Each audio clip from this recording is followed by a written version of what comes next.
Hello everyone, আমার YouTube চ্যানেলে তোমাদের সবাইকে স্বাগত জানাই। আশা করি তোমরা সবাই সুস্থ আছো, ভালো আছো। আজকে তোমাদের সাথে তোমাদের ক্লাস 8 বাংলার যে ভাষা চর্চার বইটা আছে সেটার আমি আজকে থেকে শুরু করব। তো দেখো, প্রথমেই যেটা আছে তোমাদের ফার্স্ট যে চ্যাপ্টারটা আছে সেটা হচ্ছে এখানে দেখো দল। তো আজকে আমি এটাই আলোচনা করব। আমি আজকে একদম সহজভাবে তোমাদের সাথে এটা আলোচনা করব। দেখো, আমরা পড়ছি দল।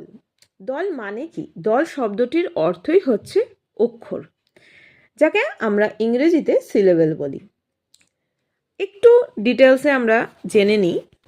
দেখো, এখানে লেখাই আছে যে বাকযন্ত্রের স্বল্পতম প্রয়াসে, মানে স্বল্প মানে আমরা জানি যে অল্প প্রয়াসে কোনো শব্দের যতটুকু অংশটা ঝোঁকে উচ্চারণ করা যায় তাকে দল বা অক্ষর বলে। এবার দলের মধ্যে আবার ভাগ আছে, সেগুলো আমি পরে তোমাদের সাথে আলোচনা করছি। যেমন ধরো, তোমরা সবাই স্কুলে পড়ো, তাহলে আমরা যদি বলি যে আমরা স্কুলে যাব, এই যে বাক্যটা, এই বাক্যটাতে কটা দল আছে?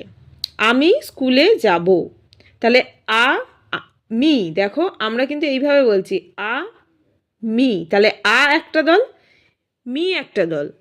স্কুলে মানে আমরা কি, দেখো এখানে কিন্তু একটা ঝোঁক, যে একটা কিন্তু গ্যাপ আসে, স্কুলে যা বো এরকম হচ্ছে, তাহলে মি স্কুলে যা বো, তাহলে এটাতে আমরা বুঝতে পারছি তাহলে এটাতে কটা দল আছে?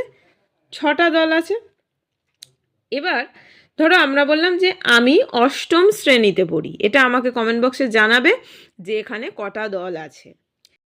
দেখো এখানে যে উদাহরণগুলো আছে একটু দেখো, তাহলে ব্যাপারটা ক্লিয়ার হবে। দেখো মাছ, মাছ যখন আমরা বলছি এখানে আমরা বুঝতে পারছি একটা দল। কেন? আমরা যখন মাছ বলছি এখানে কিন্তু আমরা কোনো গ্যাপ আসছে না, আমাদের কোনো ঝোঁক নেই, দেখো একটাই মাছ, তাহলে একটা দল। এই যে দল বলছি একটা, কেন? দল এরকম বলছি। কিন্তু যখন দেখো ছন্দ বলছি আমরা, দেখো একটা গ্যাপ মতো আসছে, তাই তো, ঝোঁক আসছে, দেখো ছন্দ, তার মানে দুটো দল। তারপরে এই যে বাংলা বলছি, যেমন আমরা উচ্চারণ করছি সেটাকে খেয়াল করবে, দেখো বাংলা, তার মানে দুটো দল। এই যে সম্মোহন লেখা আছে, সম্মোহন, সম্মোহন, ঠিক আছে। দেখো কলকাতা, এটা আমরা একসাথে কলকাতা, আমরা একসাথে কিন্তু এরম না, আমরা বলি না কলকাতা, এরম বলি না, আমরা বলি কলকাতা, তাহলে কোলটা একসাথে হয়ে যাচ্ছে, কাতা, 3টে দল। থেকে আমরা বুঝতে পারছি যে এক বা একাধিক, মানে এক বা একের বেশি দল নিয়ে শব্দ গড়ে ওঠে। আমরা দেখতে পাচ্ছি যে এক বা একাধিক দল নিয়ে কিন্তু শব্দ গড়ে ওঠে। শব্দ, তাহলে শব্দর মধ্যে একদল, মানে একদলও হয়, একদল বিশিষ্টও হয়, আবার বহুদল বিশিষ্টও হয়, ঠিক আছে। তাহলে এইভাবে আমরা দলকে কিন্তু দুটো ভাগে ভাগ করতে পারি। কি কি দেখো, মুক্ত দল যেটাকে ওপেন সিলেবল বলে, আর হচ্ছে রুদ্ধ দল যেটাকে ক্লোজড সিলেবল বলে। মুক্ত দল তোমাদের তো এখানে আছেই, তো লেখা আছে, তো দেখো মুক্ত দল কি বা রুদ্ধ দল কি, এটা তোমরা পড়ো। সহজ ভাষায় হচ্ছে যে দলের শেষে স্বরধ্বনি উচ্চারিত হয়, স্বরধ্বনি আমরা জানি, তাকে মুক্ত দল বলে। মুক্ত দলকে আবার স্বরান্ত অক্ষরও কিন্তু বলে। স্বরান্ত অক্ষর কেন বলে? এই যে মুক্ত দল, মুক্ত দলের শেষে স্বরধ্বনি থাকে বলে সেটাকে স্বরান্ত বলে।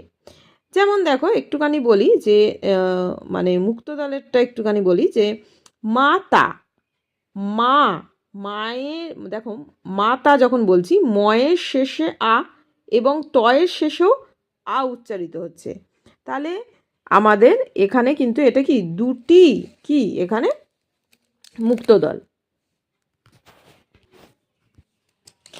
এবার দেখো রুদ্ধ দল, দলের শেষে ব্যঞ্জনধ্বনি থাকলে তাকে কি বলা হয়? রুদ্ধ দল।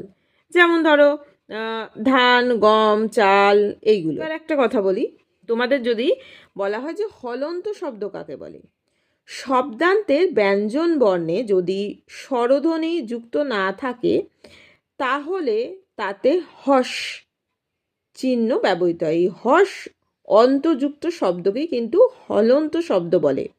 রুদ্ধদল কিন্তু মূলত খেয়াল রাখবে এই হলন্ত হলন্তযুক্ত শব্দই হয়ে থাকে। যেমন দেখবে বন্ধন, বন্ধন। এবার রুদ্ধদলের এমন কেন এর নামটা হলো, তাহলে ব্যাপারটা ক্লিয়ার হলো যে ব্যঞ্জনান্ত দলের শেষে স্বরধ্বনি না থাকায়, যেহেতু স্বরধ্বনি না থাকে না, সেই জন্য উচ্চারণটা তার কি হয়, আবদ্ধ হয়। এবার মুক্তদালের মতো এদের উচ্চারণ কি হয়, প্রলম্বিত নয় কিন্তু, তাই রুদ্ধদালের এরকম নাম হয়েছে। যেমন ধরো যদি আমরা বলি এখন পর্বত প্রমাণ, পর্বত দেখো উচ্চারণটা এখন করছি পর্বত প্রমাণ, শব্দটি পর্বত মান, এটাও কিন্তু রুদ্ধদল। আশা করি এইগুলো তোমাদের ব্যাপারটা ক্লিয়ার হয়ে গেছে। এবার এখানে দেখো দলের সংখ্যা শ্রেণীবিভাগ আছে, এগুলো তোমরা একটুখানি পড়ে নিও। তাহলে আশা করি অনুশীলনেও যে তোমাদের কোশ্চেনগুলো আছে তারও কিন্তু উত্তরগুলো আমি যেগুলো বুঝিয়েছি তার মধ্যে থেকেই তোমরা পেয়ে যাচ্ছ। তোমাদের এখানে যদি কোনো বাদ যায়, মনে হয় যে সেটার অ্যান্সার জানা নেই বা লাগবে, আমাকে অবশ্যই কমেন্ট বক্সে জানিও, সেটার আমি অ্যান্সার নিশ্চয়ই তোমাদের সাথে শেয়ার করব। আর যদি তাও কোনো কনফিউশন থাকে আমাকে কমেন্ট বক্সে অবশ্যই জানাবে, আমি কিন্তু অ্যান্সার দেব।